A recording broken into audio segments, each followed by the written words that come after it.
તોડકાંડના આરોપી તરલ ભટ્ટને જેલ હવાલે કરાયો છે। એટીએસ અને પોલીસે રિમાન્ડ ન માંગતા જેલમાં મોકલાયો છે।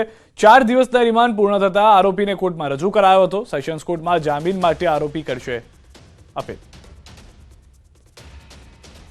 નામદાર કોર્ટે વધુ તપાસની જરૂરિયાત ન હોય તેથી એટીએસે કોઈ રિમાન્ડની માંગણી કરેલી નથી, જેથી હાલના આ આરોપી એટલે કે તરલ ભટ્ટ સાહેબને જ્યુડિશિયલ કસ્ટડીમાં મોકલી આપેલ છે। એફઆઈઆર અને તપાસના કામે જ્યારે રોલ ના હોય ત્યારે જામીન અરજી મને અંદાજ છે કે સેશન્સ કોર્ટમાં થશે અને જામીન અરજીના સ્ટેજે નામદાર કોર્ટ જે નિર્ણય આપશે એ માન્ય રહેશે। મોરબીથી સમાચાર। આધેડ મહિલાના મોત મામલે જેલમાં મોકલાયા છે। 4 દિવસના રિમાન્ડ પૂર્ણ થતા આરોપીને કોર્ટમાં રજૂ કરાયો હતો। સેશન્સ કોર્ટમાં જામીન માટે આરોપી કરશે અપીલ। તો આધેડ મહિલાના મોત મામલે આ નવો વળાંક આવ્યો છે। 55 રોડ પર ટ્રકની અડફેટે મોત થયું હતું અને ટ્રક ચાલકને અકસ્માતની ઘટનામાં ખુલાસો કરતા જાણવા મળ્યું છે કે 4 દિવસના રિમાન્ડ પૂર્ણ થતા આરોપીને કોર્ટમાં રજૂ કરવામાં આવશે અને ત્યારબાદ જામીન મળી શકે છે। વધુ માહિતી ફરી એક વખત ન્યૂઝ 18 સંવાદદાતા અતુલ જોશી પાસેથી મેળવીશું। અતુલ, જે રીતની પરિસ્થિતિ રહી છે અને હવે વધુ અપડેટ એ છે કે આ કેસમાં આરોપીને જામીન મળી શકે છે। ચોક્કસથી ઘટનાની વાત કરવા જઈએ તો મોરબીના 55 રોડ પર 31 જાન્યુઆરીના રોજ ટ્રક અડફેટે એક કંકુબેન નામની જે મહિલા છે, કંકુબેન જમનીભાઈ ડાભીનું મોત થયું હતું। પ્રાથમિક દ્રષ્ટિએ અકસ્માત હોવાનું જાણવા મળ્યું હતું। એ ડિવિઝન પોલીસે અકસ્માતનો બનાવ નોંધી અને કાર્યવાહી હાથ ધરી હતી, પરંતુ બાદમાં તપાસ કરતા જે ટ્રક ચાલક જે છે અમૃતભાઈ કેશુભાઈ ચૌહાણ, જે એમની ધરપકડ કરવામાં આવી છે, તે વ્યક્તિએ ટ્રક ચડાવી દીધો હતો, પરંતુ જે પાડોશમાં રહેતા અવારનવાર ડખાને લઈને મોકાનો લાભ ઉઠાવી અને અમૃતભાઈ ચૌહાણ દ્વારા જે કંકુબેન છે તેના પર ટ્રક ચડાવી દીધો અને અકસ્માતમાં કપાવવાનો પ્રયત્ન કર્યા હતા, પરંતુ મોરબી સિટી ડિવિઝન પોલીસે સમગ્ર ઘટનાને ઉજાગર કરી અને જે હત્યાની કલમનો ઉમેરો કરવાની કાર્યવાહી હાથ ધરી છે। સિદ્ધાર્થ, આભાર તું સમગ્ર માહિતી બદલ। તો અકસ્માત બતાવવાનો પ્રયાસ હતો, પરંતુ અકસ્માત નહીં, હત્યા હોવાની જાણકારી મળી। પોલીસે તપાસ કરી, તેમાં સમગ્ર ઘટના સામે આવી। 55 રોડ પર ટ્રકની અડફેટે આ મહિલાનું મોત થયું હોવાની હાલમાં જાણકારી, જે પોલીસે પહેલા અકસ્માતમાં ગુનો નોંધ્યો હતો, પરંતુ જ્યારે પૂછપરછ કરવામાં આવી, ટ્રક ડ્રાઈવર પાસેથી જાણકારી મેળવવામાં આવી, ત્યારે ઈરાદાપૂર્વક કરવામાં આવેલો અકસ્માત એટલે કે હત્યા હોવાની વાત સામે આવી હતી।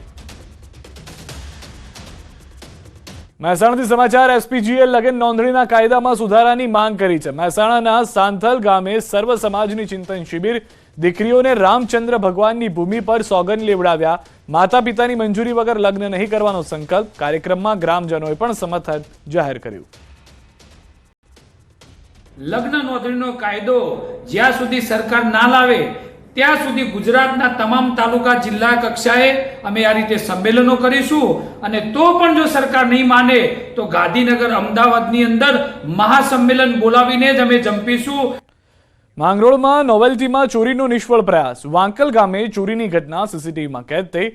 નોવેલ્ટીની પાછળના ભાગેથી અંદર પ્રવેશ કર્યો, લોકો જાગી જતા તસ્કરો ભાગી ગયા। ચોરી કરવા આવેલા ચોરો બાઇક મૂકીને ભાગ્યા। ચોરો જાણે માંગરોળ પોલીસને પડકાર ફેંકી રહ્યા હોય તેવું લાગી રહ્યું છે।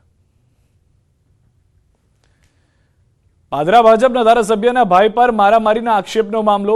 આરોપ મામલે ધારાસભ્ય ચૈતન્યસિંહ ઝાલાના ભાઈનું નિવેદન।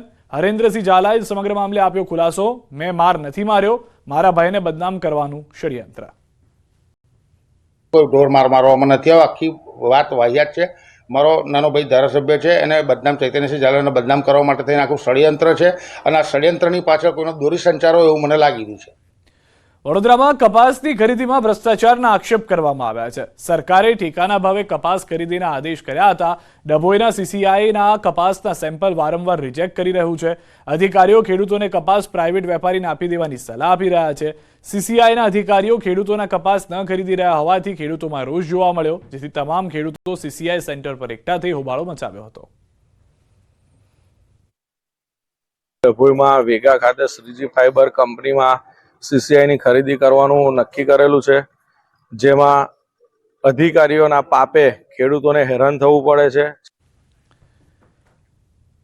અંકલેશ્વરમાં જીઆઈડીસીમાં આવેલા સોમાણી ચોકડીથી એશિયન પેઇન્ટ ચોકડી વચ્ચેથી શંકાસ્પદ ભંગારના જથ્થા સાથે 5 લોકોને ઝડપી પાડ્યા હતા. પોલીસે બાતમીના આધારે સોમાણી ચોકડીથી એશિયન પેઇન્ટ ચોકડી વચ્ચે વોચ ગોઠવી હતી, જેથી બાતમીની ગાડી આવી જતા જ પોલીસે પિકઅપમાંથી કુલ કિંમત 5220 કિલો ભંગાર મળી 94,000 તથા 4 લાખની પિકઅપ ગાડી જપ્ત કરી હતી. પોલીસે કુલ 5.5 લાખનો મુદ્દામાલ કબજે કર્યો. પોલીસે 5 આરોપીની અટકાયત કરી વધુ તપાસ હાથ ધરી હતી.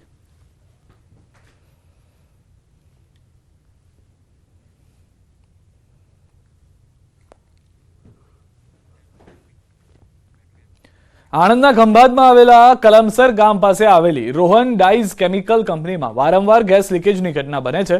ગેસ લીકેજના કારણે અફરાતફરીનો માહોલ સર્જાયો હતો. આસપાસના રહેણાંક વિસ્તારમાં લોકોને ભારે હાલાકી વેઠવાનો વારો આવ્યો છે. રહીશોને શરદી, ખાંસી, તાવ, ઉધરસ થવા પામી હતી. આ અંગે સ્થાનિકે જીપીસીબીને રજૂઆત કરી. સ્થાનિકોનો આરોપ છે કે રોહન ડાઇઝ કંપનીના કારણે લોકોને તથા ખેતીમાં પાકને નુકસાન પહોંચે છે, જેથી આ કંપની બંધ થવી જોઈએ. રોહન ડાઇઝ કંપનીએ ઝેરી કેમિકલ વાળો ગેસ અહીંયા કંઈક પાઇપ લીકેજ થાય ગમે તે તો નીકળ્યો, તો આ બાજુના વિસ્તારના બધા રહીશોને ગળામાં ખાંસી, ઉધરસ, કફ, શ્વાસ જેવી તકલીફો વારંવાર થવા મળી. રોહન ડાઇઝ કંપનીમાં વારંવાર આવા બનાવો બનતા જ રહે છે અને છાસવારે આ પરિસ્થિતિ થતી જાય. એટલે મારું તો એ જ કહેવું છે કે આ રોહન ડાઇઝ કંપની બંધ થાય.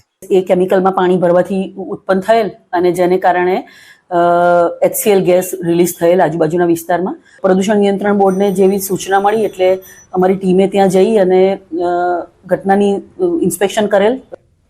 અમેરિકા જવા નીકળેલા 9 લોકો ગુમ થવાનો મામલો. 1 વર્ષ બાદ ગુમ લોકો વિશે કોઈ જાણકારી નહીં. કેન્દ્ર સરકારના વિવિધ વિભાગો ગુમ લોકોની ભાળ મેળવવામાં નિષ્ફળ રહ્યા. છેલ્લા 4 ફેબ્રુઆરી 2023ના રોજ અમેરિકા જવા નીકળેલા લોકોની પરિવારજનો સાથે થઈ હતી વાત.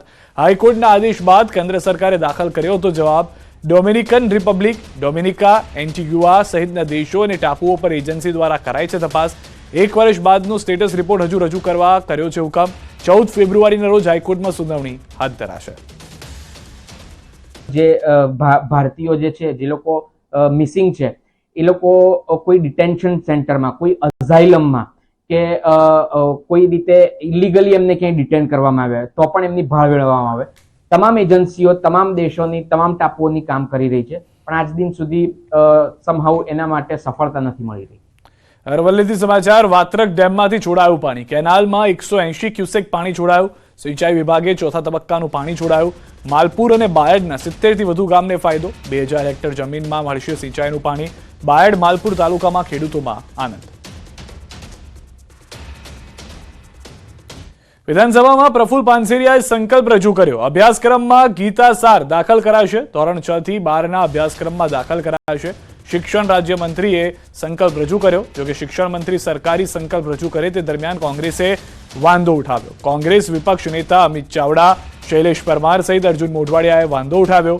વિપક્ષ નેતા અમિત ચાવડાએ જણાવ્યું કે સરકાર સંકલ્પનો નિર્ણય કરેલ છે તો પછી ગૃહમાં એની ચર્ચા કરવાનું થતું નથી અને સંકલ્પ રજૂ કરવો હોય તો કામકાજ સલાહકાર સમિતિના નિયમ પ્રમાણે 7 દિવસ પહેલા વિપક્ષના સભ્યોનું ધ્યાન દોરવું જોઈએ.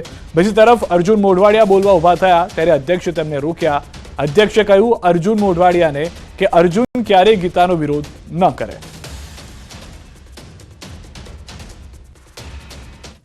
ગાંધીનગર વિધાનસભા અધ્યક્ષે ગૃહમાં મુખ્યમંત્રીને આપ્યા અભિનંદન. શિક્ષણ વિભાગના અધિકારી અને મંત્રીને અભિનંદન. આવનારી પેઢી માટે ખૂબ મહત્વનો નિર્ણય કરેલ. ભાગવત ગીતાનું જ્ઞાન આવનારી પેઢીને મળશે. ગાંધીનગર વિધાનસભા ગૃહમાં ભાગવત ગીતાનો સરકારી સંકલ્પ ગૃહમાં પસાર. શિક્ષણ મંત્રી પ્રફુલ પાનસેરિયા વિધાનસભા ગૃહમાં રજૂ કર્યો હતો સંકલ્પ.